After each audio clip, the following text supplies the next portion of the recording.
Halo Sobat Tani, jumpa lagi dengan saya Bintang Buana. Di channel saya kali ini kita akan membahas tentang proses penanaman bibit terong. Dari proses penyemaian bibit hingga masa pemanenan. Yang pertama kita lakukan adalah pemilihan bibit yang berkualitas. Bibit yang telah kita semai, lalu kita semprotkan dengan pestisida dan insektisida yang bertujuan agar nanti bibit terbebas dari hama. Setelah itu, baru kita lakukan penanaman bibit. Media yang kita gunakan kali ini adalah menggunakan media kokopit, yang dimana media kokopit ini lebih mudah untuk penyerapan air dan menjaga kelembapan dari media tersebut. Pemilihan bibit adalah salah satu cara untuk mendapatkan panen atau pohon yang berkualitas. Dengan pemilihan bibit yang baik, maka kita akan mendapatkan pohon atau tanaman kita tentunya menjadi tanaman yang baik dan berkualitas. Setelah penanaman bibit tersebut, maka kita juga harus melakukan perawatan, yaitu di masa pertumbuhan, hingga nanti memasuki masa pembuahan. Perawatan ini biasanya rutin dilakukan, yaitu sekitar 2 minggu sekali. Pemberian nutrisi terhadap tanaman yang kita tanam, agar nantinya tanaman kita dapat tumbuh dengan subur dan tentunya menghasilkan buah yang berkualitas. Setelah memasuki masa pembuahan, kita juga perlu melakukan penyemprotan pestisida dan insektisida yang tujuannya mencegah hama untuk merusak tanaman kita.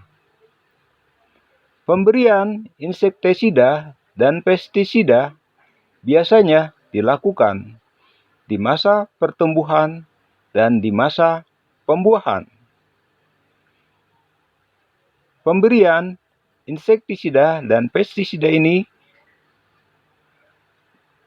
dilakukan agar tanaman kita tetap terbebas dari hama.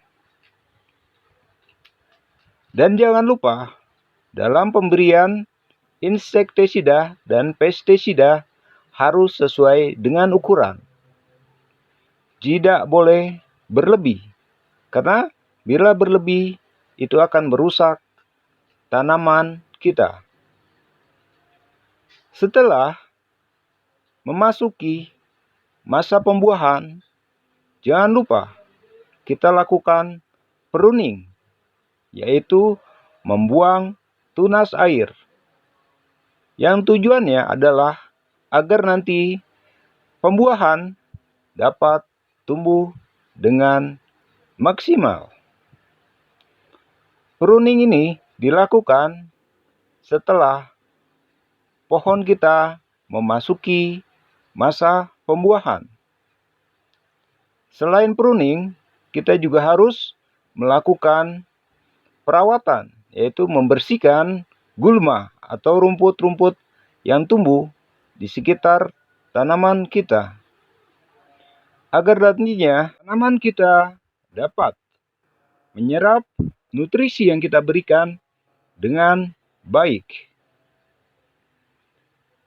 Setelah masa perawatan tersebut, maka sebentar lagi kita akan memasuki masa pembuahan,